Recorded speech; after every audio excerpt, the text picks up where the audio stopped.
Bom dia, boa tarde, boa noite, pessoal. Tudo bem com vocês? Espero de coração que sim. A gente falando então sobre as transformações que ocorrem na matéria, né? As transformações que ocorrem, as reações químicas que ocorrem no corpo humano. A gente não pode deixar de falar um pouquinho da má alimentação, né? E as consequências que podem ser causadas a partir dessa má alimentação. Então, principalmente na infância e adolescência, que são umas idades mais delicadas, e você tem essas alterações com uma ênfase maior que pode gerar reflexos, né, num futuro bem próximo. Então, sendo uma fase de mudanças importantes na vida, né, é, onde você tem muitas transformações corpóreas, né, o corpo está crescendo, está se amadurecendo. Você tem toda uma mudança mental, uma mudança social. Então, nesse período, ocorre mais ou menos aquele estirão no crescimento de vocês, né? É, com o passar do tempo, assim, você vai crescendo, aumentando em altura, aumentando o peso corporal em um curto espaço de tempo, tá? E para que isso ocorra de uma forma saudável para o teu corpo, a necessidade energética ela tem que ser controlada também, tá? Porque como o teu corpo está crescendo rapidamente, ele está aumentando de volume, está aumentando de altura, você vai precisar de um aporte nutricional maior, né? Você vai precisar de mais energia. Então essas mudanças assim elas podem alterar a fome, o comportamento alimentar, a vontade de comer, a quantidade daquilo que você come, né? Então, em meio a essas tantas mudanças assim, agora que vocês são mais independentes, mais participativos no meio social, os horários mais apertados, né? Que acaba tendo essas atividades que vocês têm que desempenhar durante o dia. Então, acaba assim. Vocês acabam assim escolhendo muitas das suas refeições, né? E sem auxílio dos pais, ou comendo as famosas porcarias, né? Que acaba aterrando o grande problema dentro disso tudo. Então, principalmente assim, a mídia tem um aporte muito especial nesse ponto aí, porque ela tem uma grande influência apresentando assim uma variedade muito grande de alimentos industrializados, de fácil preparo e consumo, né? E então, como aqueles hot pot lá, é, outros sanduíches, outros preparos que são rápidos, ou mesmo os salgadinhos, as bolachas e afins, né? Junto, claro, com o refrigerante, que acaba sendo uma bomba para o organismo. Então, esses alimentos mais processados e ultraprocessados acabam sendo consumidos numa quantidade maior, né? Numa variedade maior e numa grande quantidade. Bem colocado assim que hoje essa prática alimentar tende a aumentar esse consumo dos ultraprocessados, né? Pela facilidade do processo, demora pouco tempo para fazer e todas as séries de pontos que são colocados em cima, tá? Então entra nisso refrigerantes, doce, fast food, tá? Uma baixa ingestão de frutas, verduras e legumes, tá? Ou mesmo deixando de fazer algumas refeições durante o dia, né? Trocando por outras e assim por diante. E isso vai comprometendo a sua necessidade nutricional. Então, como consequência disso, essa parte da má alimentação, você pode ter um aporte assim que o risco de se desenvolver, por exemplo, a diabetes tipo 2, que é pelo você tem ela pela má alimentação, pela má qualidade dos alimentos, por um excesso de doces e afins, né?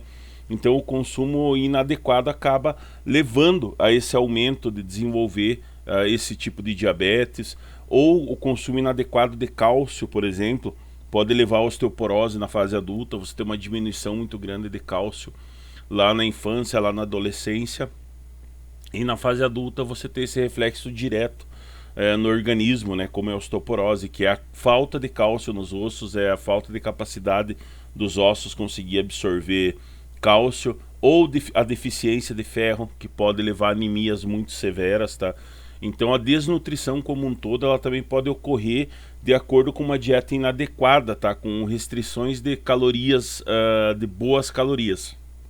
Mesmo assim, a desnutrição ela não ocorre só pela falta de alimentos como um geral, ela pode ocorrer assim mesmo, a pessoa se alimentando muito, mas você tendo esses alimentos aí muito processados, né, esses ultraprocessados, que tem grandes quantidades de gorduras saturadas, de componentes que servem para aumentar a vida útil desse alimento, né? Então isso no organismo acaba causando impactos que vão ser vistos agora ou futuramente, tá? Então isso acaba ocasionando assim essa, por exemplo, essa desnutrição que pode ocorrer de uma forma por uma dieta inadequada, tá? Ela pode provocar uma perda de peso, falta de nutrientes importantes no organismo ou um grande aumento de peso devido às gorduras saturadas que estão nesses alimentos, né? Então nós temos assim essa necessidade, a ausência dessas alimentações equilibradas e mais completas para reforçar essa falta dos micronutrientes. A gente viu na aula passada que eu falei das reações químicas, a quantidade de micronutrientes que o corpo precisa para conseguir se manter estável. E isso assim, essa falta dele também vai gerar esses problemas futuros, tá? Levando a outras consequências, tá? Como esses impactos que ocorrem pela osteoporose, o surgimento da diabetes tipo 2, a obesidade na adolescência, tá? Então, durante assim, essa fase da vida de vocês, a fase de vida dos adolescentes, não se tem muito assim, no geral, o costume de se preocupar com a qualidade e com a quantidade do que vai comer, né? Então você tem um aporte assim, posso tudo e vamos embora, tá?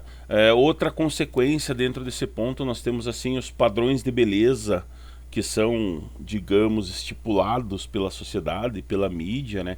Então muitos adolescentes podem demonstrar insatisfações com as alterações do corpo, né? E achar que não se enquadram nesse padrão da beleza que é colocado pela sociedade, que é colocado pela mídia, que na realidade é uma coisa muito fictícia, né? Mas provoca ação direta na infância, na adolescência. Então muitos passam a ter preocupações muito extremas com a aparência, tá? Muitos jovens, muitas crianças passam a buscar tipos para poder ganhar um corpo mais rápido na adolescência, fazendo dietas restritivas, né, para tentar moldar o seu corpo de acordo com os padrões que, segundo a mídia, são os estipulados. Então acaba gerando outras alterações, né, outras situações como a anorexia, a bulimia. Então tem toda uma série de fatores que acabam aportando em cima desse meio aí, que vão gerar reflexos negativos num futuro próximo e pode vir a gerar essas doenças recorrentes, né, que acabam tendo esse aporte baseado na alimentação, né? Então transtornos alimentares eles podem surgir, claro, em qualquer idade, mas são as idades mais delicadas quanto a essa situação. Então, ou assim, essas cobranças muito grandes de estética, então acaba tendo impacto direto na vivência de vocês, né, do dia a dia de vocês. O nosso organismo ele precisa de um consumo diário de alimentos, claro, né, em qualidades e quantidades suficiente, tá? Mas com uma boa qualidade de micronutrientes, micro e macronutrientes que vão suprir todas as nossas necessidades, tá? Tudo isso para garantir esse bom funcionamento do nosso corpo, né? Ter um organismo perfeito, tá? Mas temos assim que entender que o ato de comer deve ser prazeroso, tá? Sem cobranças ou fórmulas mágicas, que isso não existe, tá? Não, claro, não abra mão do alimento que você gosta, coma de tudo, mas não tudo, tá? O segredo está sempre na quantidade, você saber regular a quantidade. Mas eu tenho, por exemplo, eu tenho que parar de tomar refrigerante. Então, não, você pode tomar, só que não sempre, né? Tem que ter uns limites até para os fast foods ou esses elementos ultraprocessados, como esses Rocket Pockets e essas linhas afins, né? Então tem que se ter esse equilíbrio do meio para que consiga equilibrar, né, essa alimentação saudável e uma dieta equilibrada com a quantidade de macro e micronutrientes que vocês precisam, principalmente nessa fase agora de crescimento, de desenvolvimento, de amadurecimento. Então acaba tendo que regrar um pouquinho esses pontos, né, para que ocorra esse meio. Então a gente tem as doenças que às vezes podem ser geradas por isso, né? Como a gastrite, que a gastrite é uma inflamação aguda ou crônica da mucosa que reveste as paredes internas do estômago e pode ocorrer devido à realização de poucas refeições ao dia, com um grande volume de alimentos e com grandes intervalos entre cada refeição, porque você vai ter produção de ácido estomacal, né? E como o nosso estômago ele é revestido por essa mucosa, esse ácido estomacal, se ele não tiver nenhum alimento para digerir, né, ele vai começar a corroer a mucosa da parede estomacal, e isso gera gastrite, né, que é essa inflamação que acaba ocasionando por esses grandes intervalos entre cada refeição ou poucas quantidades de alimentos com uma qualidade nutricional alta. São casos que podem levar isso a acontecer, ou colesterol alto. Eu já vi casos de adolescentes com colesterol alto, que pode vir a ocasionar bloqueios nas artérias e veias do corpo, né?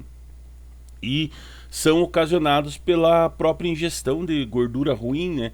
Então, ele vem de duas formas para o nosso corpo, tá? Claro que você tem, pelo próprio organismo, um déficit na quebra das moléculas do colesterol e pelos alimentos que são ingeridos, né? Ele é produzido no organismo através do fígado, né? E aquele que vem da alimentação está contido especialmente em alimentos, tá? Como leite, margarina, manteiga, bacon, creme de leite, os queijos amarelos, todos esses alimentos de origem vegetal com alta carga de gordura, né? Acaba então aumentando o nível de colesterol na circulação sanguínea, porque a grande quantidade de alimentos que são ingeridos desse tipo, né, desse ramo, então acabam por aumentar essa quantidade de gordura no sangue também, tá? Então, se você tem esse aumento e o fígado não consegue processar tudo, você acaba sendo estando bem próximo de ter esse colesterol alto, né? A obesidade, que acaba sendo uma doença que é caracterizada pelo acúmulo excessivo de gordura e está associado a diversos problemas de saúde, né? Então, claro que dentro desse ponto, assim, nós temos os fatores genéticos, né, que podem ocasionar a obesidade, os fatores ambientais do meio onde se vive, fatores psicológicos, tá? Dentro desses fatores temos, assim como os fatores ambientais que são colocados, é o consumo excessivo mesmo de calorias e a diminuição no gasto energético, né? Ou não fazer nada, ou não praticar nenhuma atividade física, o sedentarismo severo, que acaba fazendo com que o corpo, você consome muitas calorias, mas ele não gasta, e ele vai guardar isso, porque o corpo entende isso como reserva nutricional, né? E se ele entende isso como reserva nutricional, ele vai guardar essa alta carga de nutrientes no organismo, tá? E acaba gerando a obesidade. Então, são fatores que podem ser modificados, né, para controle da doença. A obesidade hoje é um grande problema na maioria dos países desenvolvidos, tá? O Brasil está em terceiro ou quarto lugar, se não me engano, da lista com a maior quantidade de obesos a nível do planeta, e justamente é por essa má alimentação, tá? Os fast food, as comidas prontas, as comidas fáceis de fazer, que acabam contribuindo para que ocorra esse acúmulo excessivo de gordura corporal, tá? A osteoporose, que está relacionada muitas vezes a essa dieta pobre, rica em carnes, gorduras e açúcares refinados, né? Mas pobre em na ingestão de alimentos ricos em cálcio, que acaba melhorando a absorção desse mineral pelos ossos, né, prevenindo a osteoporose, tá? Apesar de, mas eu me alimento bem, mas é uma dieta balanceada, você tem aquele equilíbrio entre frutas, verduras, vegetais e os cereais como um todo, tem esse equilíbrio, então tem que ter todo um cuidado delicado quanto a isso, tá? Como eu tinha comentado do caso da diabetes, a diabetes, claro, ela pode ser de tipos diferentes, né? Porque você tem pessoas que geneticamente nascem com diabetes já, então, mas o diabetes tipo 2 é o que acaba com uma frequência maior surgindo nas idades cada vez mais precocemente, né? Cada vez mais cedo, e ocorre por essa acumulação de tecido adiposo, né? De gordura, principalmente na zona abdominal, e acaba perturbando o normal funcionamento das células na transformação de glicose, tá? Que a quebra da glicose leva em energia. Então isso acaba levando a uma condição que é conhecida como resistência à insulina, né? A quebra, né? A insulina não consegue quebrar a quantidade de açúcares no corpo, tá? E o aumento daí da glicose circulante, né? Que está circulando na corrente sanguínea, condiz a esse desenvolvimento de diabetes tipo 2, tá? Então por isso que sempre uma alimentação bem equilibrada com frutas, vegetais, cereais é o ponto mais certo para conseguir equilibrar o corpo como um todo, para conseguir ter essa alimentação mais saudável. Mas tomar cuidado, tá? Ninguém tá falando para você não comer o que você gosta, tá? Pode comer, mas com cuidado, com responsabilidade, sabendo que o excesso pode ocasionar situações futuras que podem ser bem problemáticas, tá, pessoal? Segue o material em anexo aí, dê uma olhadinha. Qualquer dúvida, anote, e na aula ao vivo a gente discute sobre esses assuntos, tá? Fiquem bem, um grande beijo e até a próxima aula.